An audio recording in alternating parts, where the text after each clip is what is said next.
ప్రేమ బ్యాంకుకి వెళ్ళి మేనేజర్‌తో మాట్లాడుతూ ఉంటుంది. "సార్ నాకు ఈరోజు అమౌంట్ ఇస్తా అన్నారు కదా! ఇవ్వండి సార్" అని నగలు తీసి ఇస్తూ ఉంటే మేనేజర్ ఒక ఎంప్లాయీని పిలిచి తనకి డబ్బులు ఇవ్వాలి కదా! తీసుకొని రా అని చెప్పి పంపిస్తాడు. ఇంకా అతను వెళ్ళగానే సేనాపతి, భద్రావతి ఇద్దరు అక్కడికొస్తారు.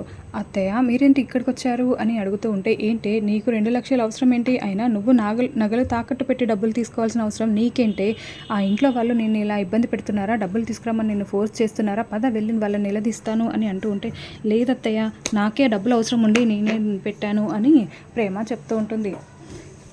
ఇంకా "నీకు డబ్బులు దేనికి అవసరమో చెప్పు ప్రేమ" అని అడుగుతూ ఉంటే, "దేనికైతే మీకెందుకు" అని ప్రేమ అంటూ ఉంటుంది.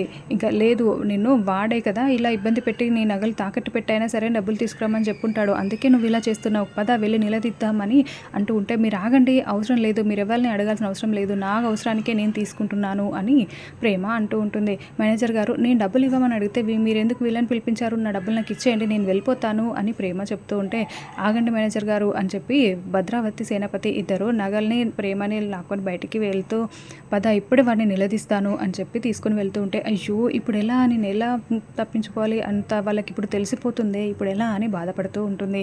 మరోవైపు ఇంటి దగ్గర ప్రేమ, నర్మద రామరాజుకి స్కాన్ రిపోర్ట్స్ ఇవ్వడంతో రామరాజు తీక్షణంగా అది చూస్తూ ఉంటాడు. "ఏంటి బావా ఏం చూస్తున్నావు" అని తిరుపతి వచ్చి అడగడంతో, "పుట్టబోయేది పాప బాబా అని చూస్తున్నాను రా" అని రామరాజు అంటాడు.